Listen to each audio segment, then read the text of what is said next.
we were asking all the fighters kind of like what's been the difference so far in this fight week since you got down there, other than the fact I'm talking to you while you're wearing a mask during a virtual media day.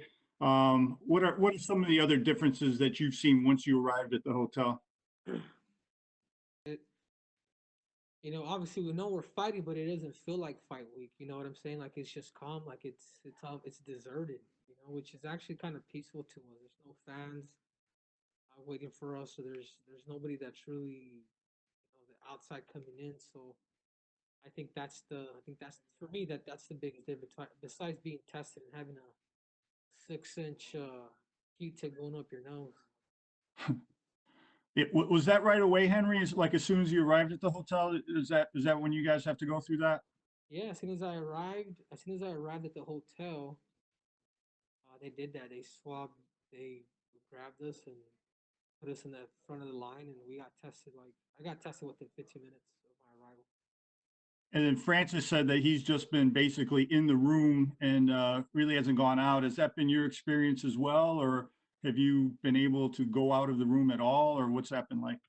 Yeah, no, I've been staying in. I've been staying. I mean, I just got here last night. I got here closer to about maybe 11 p.m. And I just woke up too, so I don't know the difference. I guess I'm the same thing as Francis. I haven't left my room. Okay, that's all I have. Thank you. Yeah. Thank you. Next, we have Caroline Pierce with BT Sport. You've been unmuted.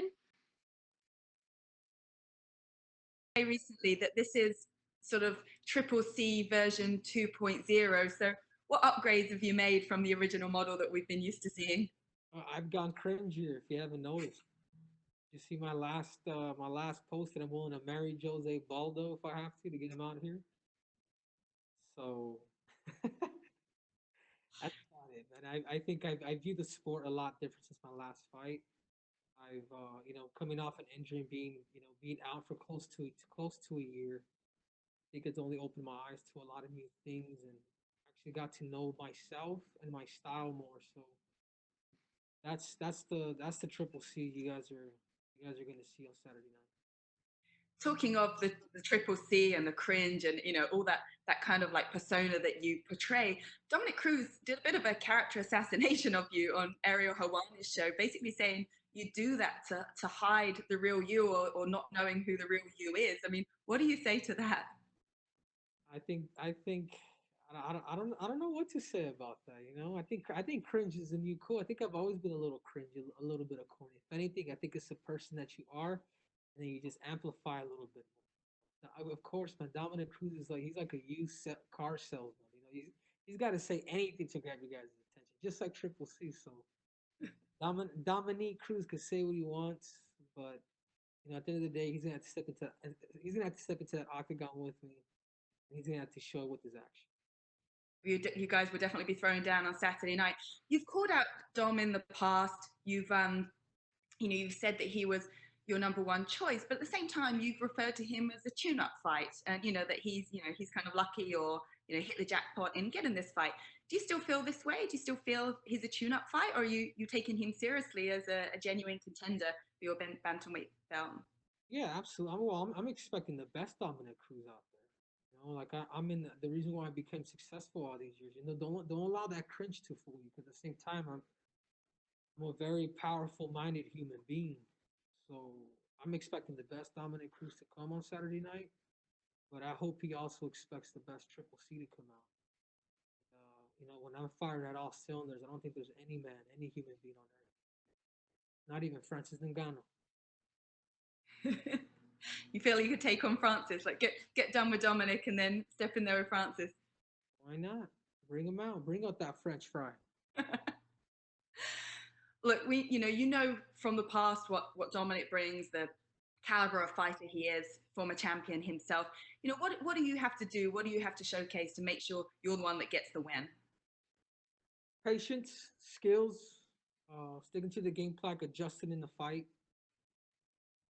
I mean, in the fight, there's a lot of things. Obviously, you're the captain inside the octagon. Like, you can listen to your coaches all you want, but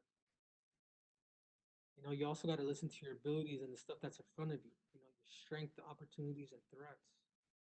So it's a mixture of a lot of things, and I think that's what's separating me against a lot of the best guys in the world is the fact that I'm able to make that switch. A lot of people will continue to keep getting hit in a certain area, they'll keep taking it. Or in my sense, I could take it, but I could also adjust and I can also give it while taking it.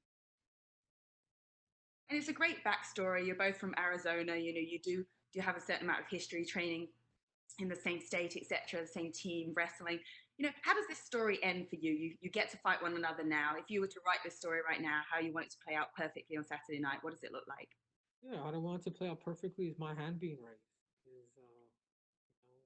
Is getting the job done? At the end of the day, people a lot of times talk about the journey. It's a lot of times it's about the destination. Is overall objective is to get your hand raised. That's what I envision.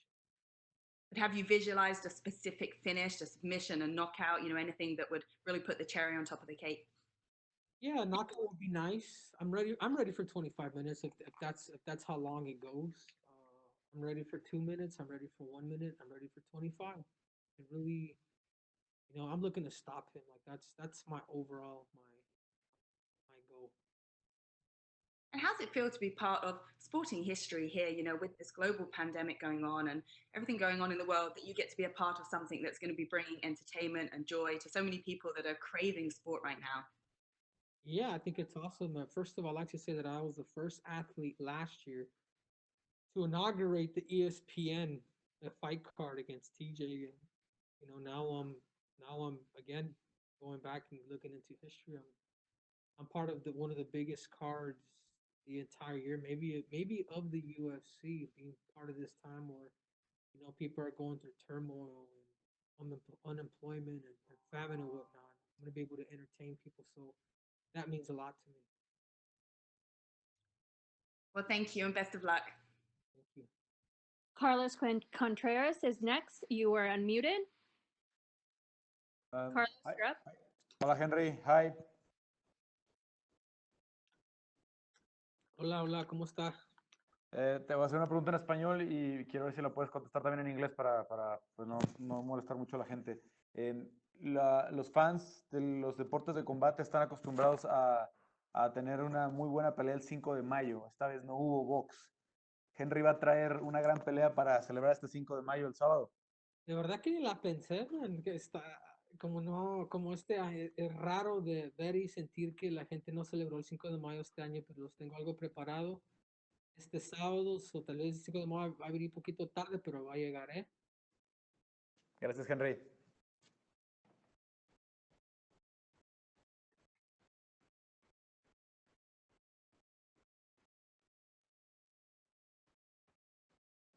Yeah, hello? Sí, so, well, can you answer that in English? Boxing fans didn't have a Cinco de Mayo card this past weekend, so maybe you can bring something for Cinco de Mayo this Saturday. Yeah, absolutely. I mean, what else is there, man, to do? I mean, I grew up on Cinco de Mayo. Obviously, I have Mexican heritage. I'm an immigrant son. Both my parents are Mexican. And to me, even though we weren't able to celebrate the holiday on May 5th, it's just going to come a little later on May 9th. I hope everybody likes goat because that's what I'm going to be serving. Thank you, Henry. Next up, we have Fabricio Sosa. You've been unmuted.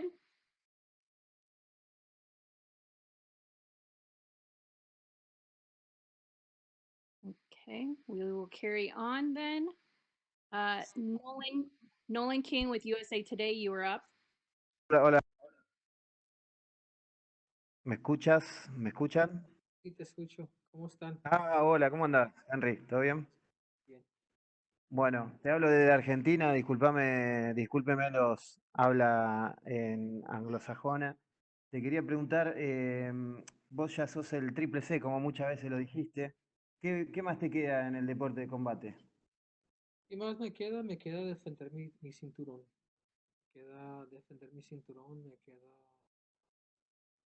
Eso es lo que me queda, eso es lo que me falta y tal vez después de eso, pelear por otro cinturón, pelear por el tercero, me gustaría ser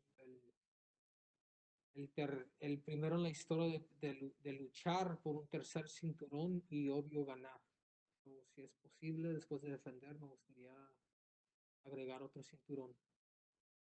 Bien, Henry, ¿qué sabes de la Argentina? Perdón que te pregunte autorreferencial, ¿no? Pero entenderás que los lectores del diario son de aquí. Que ese de Argentina es que tiene muchas güeritas bonitas. Te hago una... Yo tengo amigos argentinos también. Sé que son patriotas. ah, you know, ah, Antes de venir aquí vi un documentario de Maradona y las leyendas que ustedes han tenido en su deporte también. La gente también reconoce lo que han hecho Argentina. Bien, Henry, ¿crees que se hará alguna vez una tercera parte con Demetrius Johnson? ¿Cómo? Si crees que se hará una tercera pelea alguna vez con Demetrius Johnson. Me gustaría tener eso con Demetrius Johnson. Pero realmente no se sabe, sí, sí, no se sabe, solo el tiempo puede cambiar la historia de todo, ¿sí me entiendes? Si un día pasa, si un día es que se da, a mí me encantaría. ¿Qué otro peleador, y esta es la última que te hago, qué otro peleador de otra categoría o admirás o te gusta? Ah, pues de verdad admiro a todos los que son campeones, ¿no? De verdad que tengo amigos, tengo Khabib, a Justin Gaethje. De verdad que todas las personas que entran en el octágono, yo, yo admiro, ¿sí me entiendes? Porque es un respeto lo que están haciendo esas personas, se están metiendo en el octágono. No sé, tú me preguntas a quién admiro y a quién estudio. A mí me encanta estudiar a Kobe Bryant. Me encanta. Disculpe que no escuché bien. No, así, a mí me encanta estudiar a diferentes leyendas, no solamente en mi deporte, pero en otros deportes como básquetbol, como Kobe Bryant. Así, ¿Sentiste mucho la muerte de Kobe? mucho. Es una leyenda, es una inspiración. am, no es la mentalidad que él tuvo, que él tenía. Y no, me llevo mucho lo que él dejó en este mundo y que Dios que descanse en paz. Muchas gracias, Henry.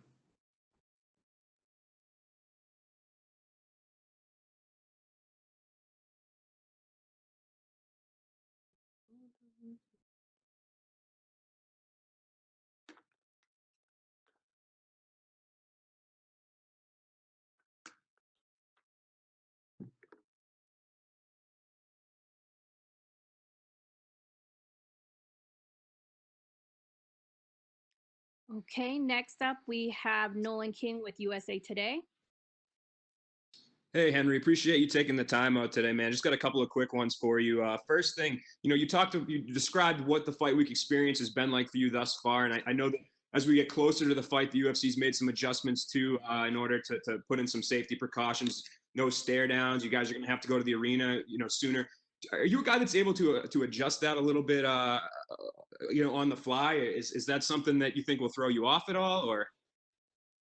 No, not at all. I think, at the end of the day, I know what I got to do.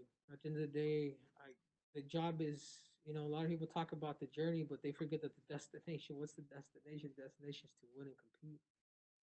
And that's how I see it. So it doesn't matter if there's two people in the stands or nobody in the stands, if there's 2 billion people in the stands. I got to get the job done. And from a technical standpoint, this matchup, everybody knows Dominic's movement and his footwork is something that's unique. And do you feel like that's something that you're going to be able to figure out quickly, or do you think it will take a little bit of adjustment to kind of get that down? Oh, I've trained for it. It's like you have to, in order to understand the funk, you got to train for the funk. So I've trained for it. I've done everything in my powers to understand it. there's a game plan set in place. I don't just fight people just to. I game plan for everybody, and I fight everybody different. People try to break me down, just like, well, you'll wrestle the crap out of you, or he can strike you, or I'm just, I guess I'm a chameleon, man. I have that ability to make adjustments, especially during the. I expect the best Dominic Cruz to come out, but I just hope he can handle all of Triple C. And my last question for you: there's been a lot of talk about your legacy, and you're taking these legacy fights. Do you feel like that this is going to be something where you try to bang these all out quickly, like you go for the legends first, and then you get these other contenders in, or do you think that you kind of insert the contenders like that the Aljamains and the Jans and the Sandhagens, those kind of guys? Do you think you'll sprinkle them in too? Yeah, eventually. But tell those dudes to wait in line, man.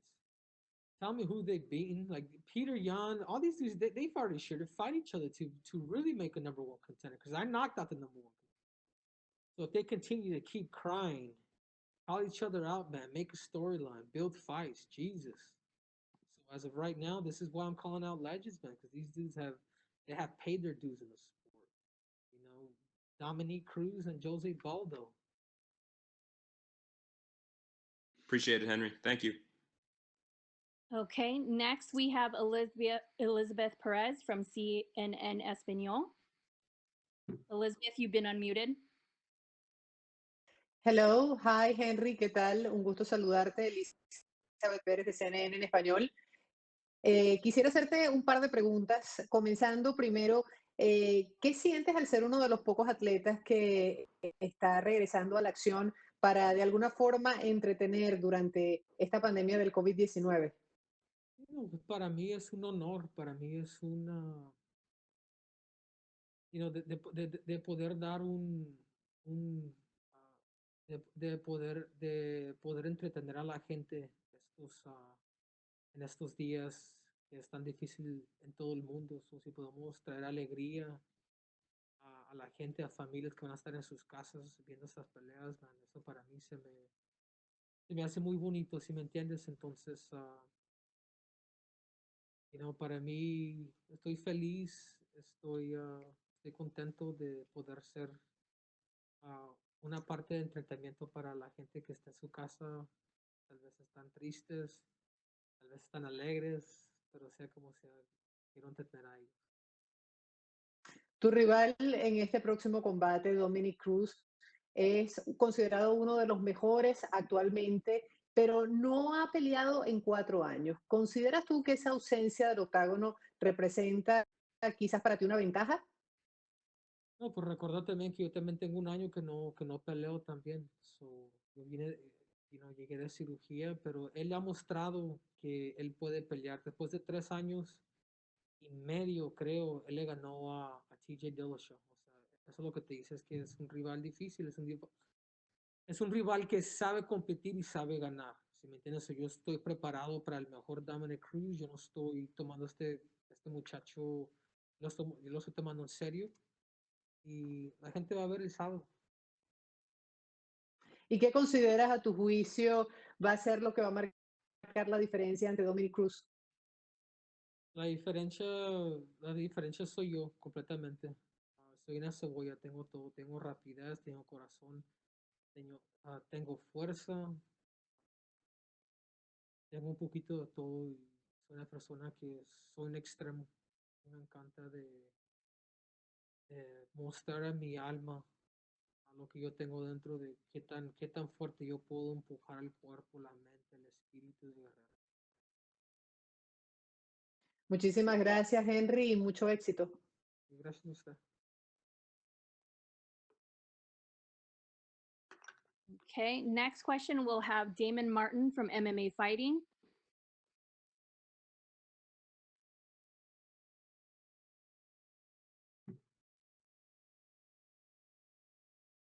You've come off a 11-month layoff because of your shoulder surgery. He's coming off almost 4 years off. Do you believe in ring rust? Is that a potential factor in this fight? Yeah, hold on one second. I can't. Can you see me? Yeah, I can see you. Okay, no worries. We'll do, Chris. I guess to a certain extent, man. To a certain extent, I mean, I've been out for a year. You know what I'm saying? But he's been out for about 3 years and 4 months. So I mean, yeah, there is a bit of a ring rust around now, but it all depends on the individual too and their preparation. But I'm also here to prove that wrong. You know what I'm saying? I'm also here to compete, partner, and to completely take them out. You obviously have a goal of setting a tremendous legacy in your career. You mentioned obviously Dominic Cruz, former champion Jose Aldo. You mentioned even going to featherweight for Alexander Volkanovski. But about 7 months from now, TJ Dillashaw will finally reach the end of his suspension. And before he got suspended, the plan was after you beat him for the flyweight title, you were going to rematch him for the bantamweight title. Is that a fight that still do you want to revisit just to cement your legacy, because you never got a chance to fight him at bantamweight, or does the suspension change your attitude about pursuing that fight? People will never know until you're cheated on, man. Like, you know what I'm saying? Like, it's an honor to fight somebody in the octagon. And I don't know. I almost feel embarrassed. Like, I feel dirty even talking about TJ. You know what I'm saying? Like, I don't think there's anything in my heart that I even want to fight that dude. Like, I really don't. You shake hands with somebody and you guys go out there and compete. Next you know it, he's on some shit like EPOs where you can't get tired. The same thing that Lance Armstrong was on. Like, I don't, e- I don't even think I will ever want to fight that dude like ever again. And I truly mean that. You know, he's got to get his mind right. He's got to be fair. He's got to go through the line. Who knows how long he's been doing this for? It's unfortunate, but that's just my honest to God. That's just like what I feel like deep inside with Triple C. It was deep inside, and I don't even know if I could stand next to him and do a stare down. 'Cause it's false, you know what I'm saying? And I feel weird saying all those bad things, but you're asking me. I'm gonna tell you how I feel, and that's how I. And my last question, Henry, as a guy who came from wrestling and obviously being an Olympic gold medalist, we hear a lot of guys from wrestling do come into mixed martial arts. And, we see so much talent coming out now, guys, in weight classes because there's only so many weight classes in the Olympics. I'm curious your opinion because some guys like Kyle Snyder have expressed interest in coming to MMA, and I talked to Kyle Dake a couple weeks ago, and he mentioned maybe he would pursue that once the Olympics are over. I'm curious if you look at the current crop of wrestlers that are out there, whether we're talking about Olympians or college guys.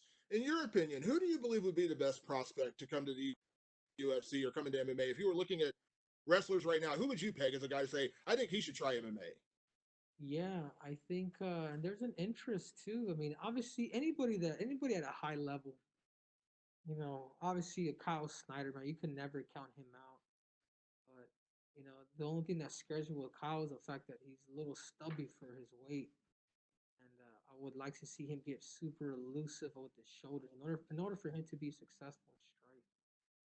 But I believe any wrestler that decides to make that transition, that decides to take the time with the sport, is a threat to not be messing with. But if I was to pick one guy besides the great Kyle Snyder, I'd say Zahid Valencia from Arizona State. He expressed interest in the sport. I believe he mentioned it. I believe if he gets in the sport of mixed martial arts, he's a two-time NCAA champion. He's going for his third before this whole coronavirus stuff. I think at the welterweight division, I don't think there's. I think with time, I think he'd be a really hard dude to beat, to say the least. Awesome. Thank you, Henry. Thank you, Henry. Oh, no You're problem. done. Oh, thank you. Thank you. Am I the only one that did?